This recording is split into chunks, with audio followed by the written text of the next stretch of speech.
Ассаламу алейкум, урматтуу кыргыз элим. Бул кайрылуу менен мен Кыргыз Республикасынын президенти Сооронбай Жээнбековго жана жалпы кыргыз элине кайрылууну туура көрдүм. Эмне үчүн видео кайрылуу? Анткени учурда фейктер атайын баракчаларды ачып алып ар кандай саясат жүргүзгөндүктөн мен эч кандай фейк эмес өзүм экенин далилдеш үчүн видео кайрылуу менен жана тарых үчүн видео кайрылуу кылып койгонду туура көрдүм. Урматтуу президент, мына акыркы окуяларда көрдүңүз, Райым Матраимовдун кантип байыганын азаттык далилдеп берди. Эми буга чейин элдин баары эле билчү. Мектептен жаш балалардан баштап чалдарга чейин Райым кантип байыганын билчү. Анткени анын байлыгынын адреси жок болчу. Мисалы, ошо алалы Самаков арак чыгарып байыган, Сулайманов темир ташып байыган, Төрөбаев ун чыгарып, Чыныбай Турсунбеков ун чыгарып байыган, Шаки арак завод менен байыган, Табыл Дегенбердиев Максим Шоро менен байыган, бүт баарынын даректери бар да. Ал эми Райымдын байыганын таможнядан жегенден башка эч кандай дареги жок. Өмүр бою мамлекеттик кызматкер болгон деген актануулар менен Райымды сындап чыксаң эле, сен элге эмне жакшылык кылып койдуң, ал мындай кайрымдуулук иштерди кылып атат, тигиндей иш чараларды уюштуруп атат, мындай спонсор болуп атат. Миллиард урдап туруп 100 миңге спонсор болуп коебуз, ал оңой эле. Ошон үчүн азыр сизде эки гана тандоо турат: же Райымды камап эл үчүн кызмат кыласыз, же болбосо 61 жаштын сыйкырдуу күчү менен сиз дагы кызматыңыздан кол жуушуңуз мүмкүн. Себеби бул жолку да эч кандай белгилүү тараптар эмес, эл оппозиция болот. Бул жолку да элге эч ким акча чачпайт, эл өзү гана каршылык көрсөтүшү мүмкүн. Ошол себептен сизде азыркы акыркы мүмкүнчүлүк турат. Мен Райым сизге тиешелүү экенин бир нече далилдерин келтирейин. Эми шайлоодо көрдүк, эң көп эл чогултуп берген Райым болду. Кара Суу стадионунда канча 50 миңден ашык адамды чогултуп берди. Андан сырткары добуштар дагы ошондой болду. Андан сырткары Райымдын байлыгынын негизги булагы болгон Хабибулла Абдурахман президенттин инаугурациясында отурганы бул түздөн түз сиздин таанышыңыз экенин далили. Анткени анын оң жагында сиздин агаңыз отурат, сол жагында эжеңиз отурат. Анын ар жагында Россияда коррупцияга айыпталган бажычы Андрей Белянинов отурат. Бул деген ошол мурунку президент Алмазбек Атамбаевдин аппараты тизмени түзгөн күндө дагы ошол катарда сизге тиешелүү адамдар отурганын далилдейт. Жана Хабибулла Абдурахман сизге тиешелүү экени Сапар Исаковдун катында дагы айтылат. Бегим ай жазган, ошондон сурагыла деп.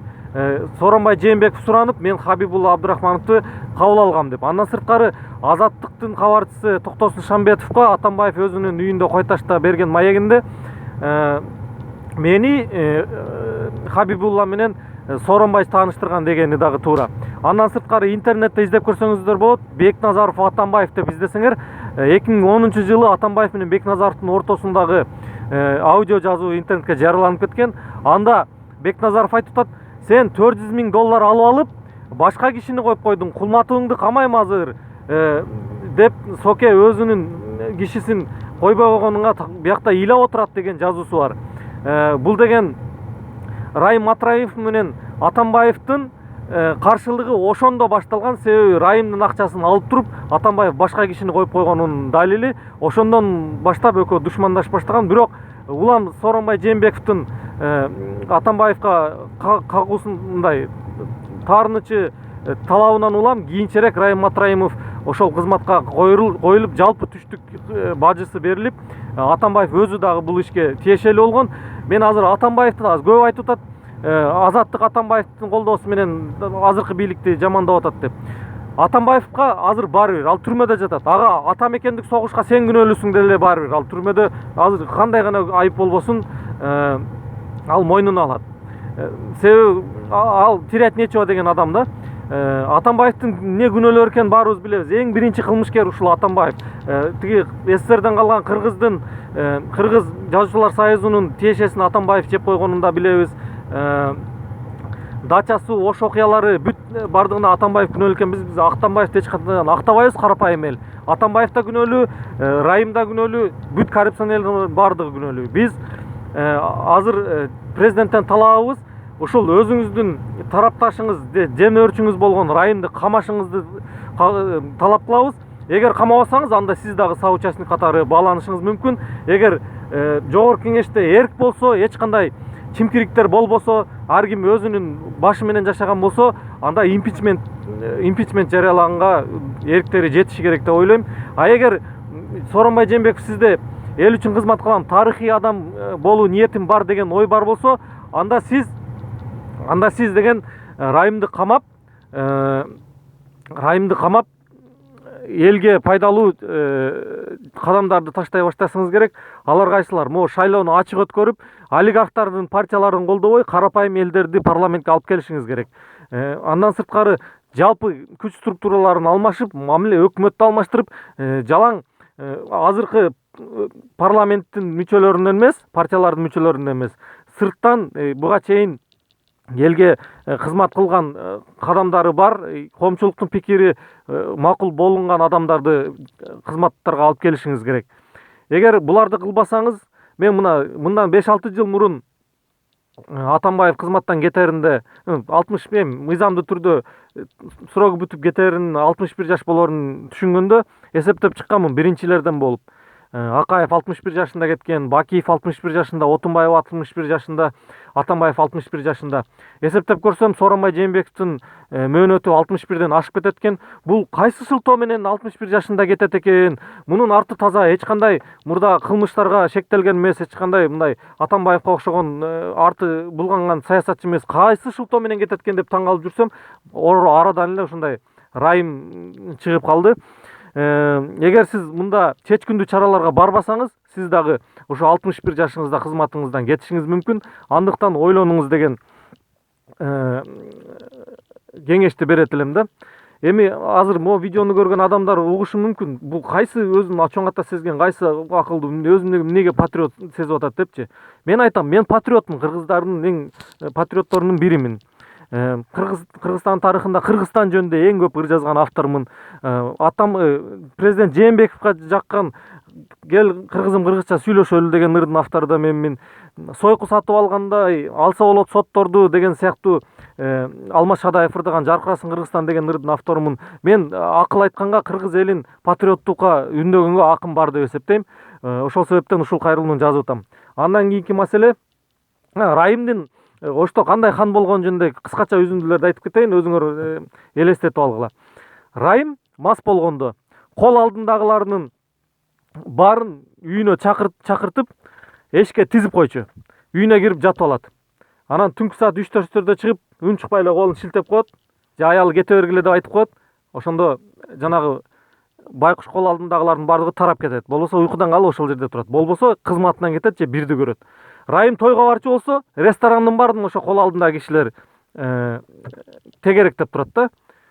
Бул деген өзүнүн бийлигин, өзүнүн хан экенин көрсөткүсү келгендиктердин белгиси.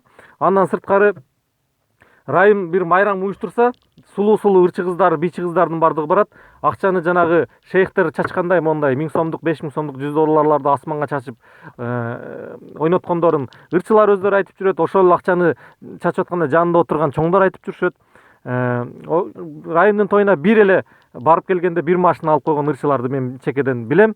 Ошол иштердин баардыгын керек болсо гонорары жок эле барышчы дагы, тескерисинче ошол тойго чакырган алып баруучулук ишти Аман Ибраев кылат. Тескерисинче ырчылар Аман ошо чакырган үчүн Аманга чотур бергендер күндөрү бар. Эми элестеттиңер да, Райым өзүн кандай хан сезип алган. Ошол себептен азыр президентти демөөрчүлүк кылып койгон үчүн Матраимовдор өлкөдө өздөрүн хан сезип билгендерин кылып жүргөнү ушундан. Ошол себептен мен көп маалымат билген үчүн жана Матраимовдор жөнүндө изилдөөнүн башын багыт берген уланга мен болгонмун. Улан Эгизбаев, эгер билбесеңиздер, биринчи Манаста окуп жүргөндө 3-курста Агым гезитинде практикант болуп келген. Анан Аскер Сакыбаеванын чечкиндүүлүгү менен биз Уланды Агым гезитинде алып калганбыз. Жана ал башында социалдык темалар, жаштар жөнүндө, интернет дүйнө жүзү боюнча жазып жүргөн, бирок саясатка, парламентке биз Нурхан Эгизбаев экөөбүз аккредитация болгондуктан саясатка кызыга баштаган Улан. Анан биз ага багыт берип, депутаттар, саясатчылар менен сүйлөшүп, маекти мындай аласың деп биринчилерден болуп ага үйгө аккредитация кылган биз болгонбуз. Уланды эми Агым гезитинен өспөйсүң, гезиттин тиражы чектелүү, сен деген азаттыкка барышың керек деп багыт берген мына Назгүл Калманбетова деген журналист эже экөөбүз болгонбуз. ошондой эле кайсы темаларды көтөрсөм резонанс болот дегенде алгачкылардан болуп биринчи жолу бажыдагы коррупция боюнча уланга мен айтканмын. Себеби мен өзүм алайдан болом, Эркаштамда иштеген тааныштарым көп. Жана мен Ош бажы волейбол клубунда, ошо Райым Матраимовдун азыркы Эрем волейбол клубунда ойноп жүргөндө ошондой мыйзамсыз иштер көп болгондуктан акча көп экенин түшүнгөнмүн. Ошол себептен уланга багыт бергем. Мына ушул теманы иликтесең, сен өзүң каалагандай тарыхта кала турган журналист болосуң, жана элге кызмат кыла турган болосуң деп багыт бергем. Улан дагы Оштогу Райымдын даректерин жана кайсы кишилер кандай неме кылгандарын баарын багыт берген мен болгонмун. Эгер улан менен мынчалык сырдашкан эмес дей турган болсоңор, мен дагы бир секретин айтып берейин. Уландын жубайы Сапаргүл Абдунабиева экөө чогуу окушкан, бирок Сапаргүл уланды окууну бүткөнгө чейин кыз жигит катары признавать эткен эмес. Анткени Сапаргүлдүн ата энеси биз сени эч качан аркалыкка бербейбиз деген позицияда болушкан. Ошол себептен улан менден байке сиз Кадамжайда чоңоюп калдыңыз, Исфана Баткенде жашап жүрдүңүз, Сапаргүлдү тааныйсыз, мен кантип ушу Баткендик кайын журтума жаксам болот деп кеңеш сурап, керек болсо Сапаргүл менен жазышкан перепискаларын окутуп кеңеш алып жүргөн күндөрү болгон. Менимче балапанбы же жөжөбү же сарыбы деп бир нерсе деп эркелетчү да, ушул сары жөжөгө байланыштуу. Улан менен көп сырдашканмын. Анын ушундай курч журналист болгонуна кандайдыр бир деңгээлде Аскер Сакыбаева, Нуркан Керимбаев, Тынчтык Алтынмышев, Назгүл Калманбетова мен себепкер болуп калганбыз. Ал эми байлык менен бул жашоодо атын калбашын, жакшы адам болуш үчүн ушундай философиялык ой жүгүртүүлөрдү Зайырбек Ажыматов мындай биз обедтен чыкканда сүйлөшүп туруп калчубуз, кичине эс алып. Ошол кезде уланга ошол таасир эткен. Тарыхта кала турган адам болсоң ушундай элге кызмат кылыш керек деген сыяктуучу. Ошол себептен улан ушундай курч журналист болуп калган. Анан уландын өлүмүнө дагы мен өзү өлдү дегенге ишене албайм. Себеби улан эч качан өзүнүн коопсуздугуна мындай опасность болгон жерге өзүн эч качан тобокел салып барбай турган жигит болчу эле да. Андан сырткары уланга ошол изиликтөөлөрдү чыгарбоо боюнча акча сунушталганын дагы мага айткан. Ошол акчаны албай койгон, $400,000 улан кандай жигит экенине баа берип койсоңуздар болот. Ошондой эле Али жөнүндө айта турган болсом, азыр көпчүлүк айтып атат, Али ушул Атамбаевдин акчасын алып ошол тарапты чаап атат, ошондой каршы согушуп атат деп. Али менин группалашым Данияр Батыров, Данияр Жаныбековичтин жээни болот. Данияр студент кезде 1-2 курста Данияр экөөбүз скамбор түзүп, гезиттерге тапшырып, мындай чөнтөккө акча кылчубуз да, мындай өзүбүздүн чыгымдарыбызды жапчубуз. Кийин ошол өнөрдү Даниярды көрүп, Али финтехте окуп жүргөндө скамбор түзгөндү үйрөнүп, мен ал кезде КТР ОБО гезитинде жоопту катчы элем, редакторубуз Түгөлбай Казаков эле. Али бизге скамбор түзүп келчи, биз ага гонорарын берип, ал студент кезде өзүнүн ата энесине күч келдирбей, өзүн баккан жигит болчу да. Ал өзү эконом факты бүтсө дагы журналистикага ушул биз менен кеңешип жүрүп, гезиттерге аралашып жүрүп неме болгон. Азыр мисалы 5-канал менен чабышып атышпайбы? Эрнис Кыязов 5-каналга келгенге чейин, Азаттыкка чейин Али 5-каналда иштеген, көпчүлүгүңүздөр биле бербейсиздер. Азаттыкка бар деген кеңеш бергендердин бири дагы болгонбуз. Ошол себептен Алини там акча алып ушинтип неме кылып атат дегендер адашат. Али бул элге кызмат кылууну каалаган, ата энеси үчүн жакшы бала экенин далилдегиси келген патриот жигиттердин бири. Андыктан акча алып бирөөнүн камчысын чаап атат деген эч кандай чындыкка жакындабайт дагы. Эми жалпы кыргыз элине кайрылып кетсем, урматтуу кыргыз элим, мына көрүп атасыздар, азыркы кайсы кызматта турган бийлик өкүлдөрү болбосун, бардыгынын максаты өлкөнү тоноо, баюу жана жакындары менен, өзүнүн кланы менен бийликти бербөө максат болуп атат да. Мына жакынкы шайлоодо өлкөнү оппозиция жок, бийлик өз билгенин кылат. Ошол себептен олигархтардын партиясын колдобой, жок дегенде бир жолу көрөлчү, мына Украинадагы ошоп карапайым калктыгын өкүлдөрүн колдоп көрөлчү, кандай болот экен.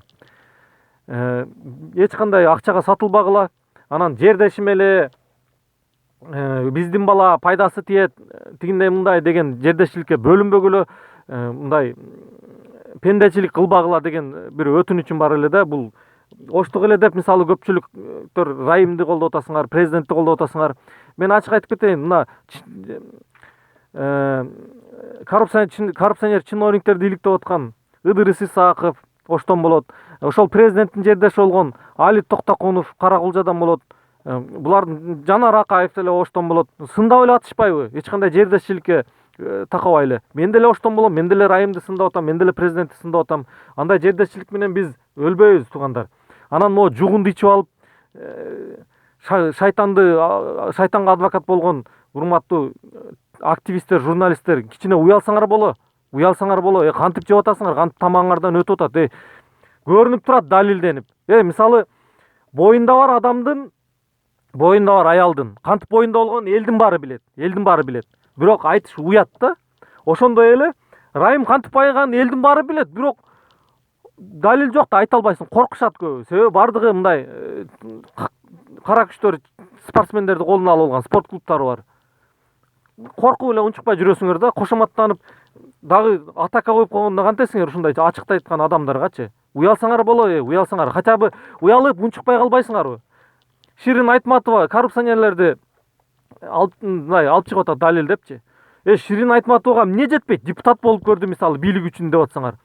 Чыңгыз Айтматовдон калган гонорар бир эле анын үй бүлөсүнө эмес, бир айылды бакканга жетет. Ал дүйнө жүзүнөн гонорар алат. Ширин Айтматовага эмне жетишпейт?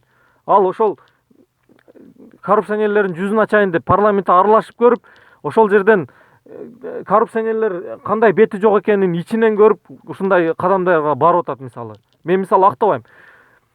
Депутаттык комиссияны Айеркен Сайматинин өлүмү боюнча депутаттык комиссияны Алтынбек Сулайманов түзүү сунушун айтты да. Анан айрымдар Сулайманов бул жака тиешеси бар деп атат. Сулайманов Сайматин менен байланышкан сүрөттөрү бар болушу мүмкүн. Бар. Сулаймановдун логика менен ойлоп көрбөйсүңөр, ал кандай байланышы бар? Айеркен Саймати 97-жылдан бери Кыргызстанда кара сууда бизнес кылат, акча которуу тажрыйбасы бар. Сулайманов кантип байыган? Кыргызстандан Кытайга темир жеткирип, ал акчасына кайра товар алып келип, ошол ири суммадагы акчаны товарды өткөргөнгө Айеркен Саймати жардам берген болушу мүмкүнбү? Мүмкүн. Анан анын партнерын өлтүрүп кетишине Сулайманов кызыктар болушу мүмкүнбү билишке? Мүмкүн. Ошол себептен ал чын дилинен комиссия түзүүнү сунуш кылып атат. Андыктан бул жерде калп эле Сулаймановго стрелка түрткөн туура эмес. Логика менен ойлонуп көргүлө. Эгер Сулаймановдун күнөөсү болсо, ал трибунада туруп комиссия түзөбүз, тиги бу деп кыйкырбайт болчу. Сулайманов билет ким өлтүргөндөрүн, бардыгын билет. Бирок ошол башка бирөөлөрдүн ооздору менен айткысы келгенин, ошо комиссия түзөбүз дегенден түшүнсө болот. Урматтуу кыргыз элим, мына урматтуу президент Садыр Жапаров боюнча айтып кетейин, ушунча болуп калды. Садыр Жапаров. Ооба, убагында идеалдуу саясатчы болгон эмес. Антикоррупциялык комитетти жетектеп комиссар болуп турганда дагы эч кандай кылмыштарды ачкан эмес. Бирок депутат катары Кумтөрдү изилдөө боюнча комиссиянын төрагасы болгондо, Кумтөр Садыр Жапаровго жолуга албай атасына $100 миллион сунуштап келген. Балаңызды токтот деңиз, ушундай $100 миллион берерил деп. Атасы ажы киши болгондуктан Садыр Жапаровду чакырып, ыйлап айткан. Урматтуу Садыр, балам, мен сени элдин ырыскысын жесин, ушундай пара жесин, мен атымды уят кылсын деп тарбиялаган эмесмин, балам. Эгер мындай саясатчы боло турган болсоң, ташта дагы башка иш эле кыл, балам. Менин көзүм тирүүмдө Садыр пара алды деген айыптоо уксам, колуңа өлүп эле берем. Эгер көзүм өткөндөн кийин ушундай нерсе кылчу болсоң, көрүмдө жатып өкүрөм деп баласын элге кызмат кылууга үндөп кеткен. Ошондо атасы да баласы да ыйлап, Садыр Жапаров ошондон баштап эл үчүн кызмат кылууга мындай багыт алганын угуп алып, менде жүрөк жылыган. Ошондон кийин аракеттери дагы ошого байланышып калган. Садыр Жапаровдун айыбы, азыр камалган айыбы, мамлекеттик төңкөрүш жасоого аракет кылды. Чет өлкөдө жүрүп кантип мамлекеттик төңкөрүш жасоого айыпталат? Же бир видеосу жок болсо, же записи жок болсо, жабырлануучу катары Эмилбек Каптагаев айтып, Садыр Жапаровдун эч кандай күнөөсү жок. Тиги сарылык тентек жигиттер мени барымтага алды. Садыр Жапаровдун ал жерде тиешеси жок десе болбой камап атат. Мына Канат Исаев менен Текебаевди кой берди. Сооронбай Жээнбеков кой бериптирди да. Алар азыр унчукпай отурушат. Кызмат кылып беребиз деп атат шайлоодочу, мисалы Канат Исаев. Канат Исаевдин видеосу көрүнүп турат го, акча берип, давай мондай балдарды чогулткыла деген. Ошол күнөөлүү эмес дегенен эч кандай далил жок. Садыр Жапаров күнөөлүү. Урматтуу президент, эгер элдин талабы, элдин ою менен эсептешебиз десеңиз, анда Садыр Жапаровду чыгарыңыз, шайлоого катышсын. Эл катары өзүнүн партиясы менен депутат эле болуп келсин. Эгер мындай болбосо, убагында Кыловду түрмөдөн алып чыгып сразу премьер кылган сыяктуу, карапайым эл Садыр Жапаровду түрмөдөн алып чыгып президент кылат. Президент. Сиз азыр түрмөдө кармаган ар бир күнү Садыр Жапаровдун рейтинги өсүп атат. Голостор бесплатный кошулуп атат. Ушуну эске алып койсоңуз. Анан Садыр Жапаров боюнча, деги эле Кыргызга берилген президенттер боюнча. Мында ойлоп көрсөм, бизге Кудай ар бир областтан бирден президент бериптир. 7 областыбыз бар. Масалиев, Баткенден, Нарындан, Усубалиев, Чүйдөн, Акаев, Жалал Абадтан, Бакиев, Таластан, Отунбаева, Чүйдөн, Атамбаев, Оштон, Жээнбеков. Бир гана Көлдөн бериле эле экен. Кыргызда 7-нин бири Кыдыр деген сөз бар. Балким 7-нчи областтын өкүлү катары Ысык Көлдөн чыккан Садыр Жапаров ата алдына берген ант үчүн элди оңоп кетүүгө балким алы күчү жететтир. Ниети бар киши экенин билип турабыз.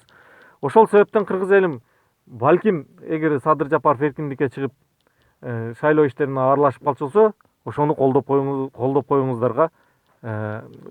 коюңуздарды мен өтүнөм. Ошол, урматтуу кыргыз элим, мен дагы өзүмдүн атылдык пикиримди айттым. Анан мындай, эгер биз ушундай коррупционерлерди колдой берсек, мындай өлкөнү, мен дагы азыр башка өлкөдөн ушул олигарх коррупционерлердин айыбын айткан үчүн мени кургунтуктап өлкөдөн чыгып кеткенге туура келген. Мен азыр Кыргызстанда эмесмин. Мен дагы карапайым мигранттар сыяктуу эле жөнөкөй жумушта иштеп жүрөм. Менин дагы кичинекей балдарым мени тааныбай, мен дагы жүрөгүм ыйлап, балдарымда тарбия бере албай, эркелете албай ушул башка өлкөдө жүрөм. Азыр ошол мигранттардын баардыгы балдарын кемпир-чалга таштап койгон үчүн мына кечеде Аксыда окуучу кыздар мушташып сөгүнүшүп атат. Балдардын тарбиясы өлүп атат. Ушул коррупционерлерге жедирип биз ошолорду коргоп бергенде, ошол уурулук кылып келатканда эшикти ачып берген адамдар болуп атасыңар. Ошол силер колдоп, кой биздин бала, ой ал мындай эмес, сен эмне кылып койдуң деп мында атырылган шүмшүктөр, жугундукорлор силер, ошол уурулуктун эшигин ачып берип аткан жардамчылар силерсиңер. Эгер ошол коррупционерлер болбогондо мигранттар мынтип тентимек эмес, пенсия пособиялар болмок, мугалимдер, врачтардын айлыгын нормальный болмок, өлкөнүн бюджети жарды болмок эмес, жер тилкелерибизди башкаларга алдыртмак эмеспиз. Ушундай коррупционерлер болгон үчүн Кыргызстандын паспортун алалы ар ким ар кандай кылмыш кылып жүрөт. Ошон үчүн ойлонолу кыргыз элим, ойлонолу.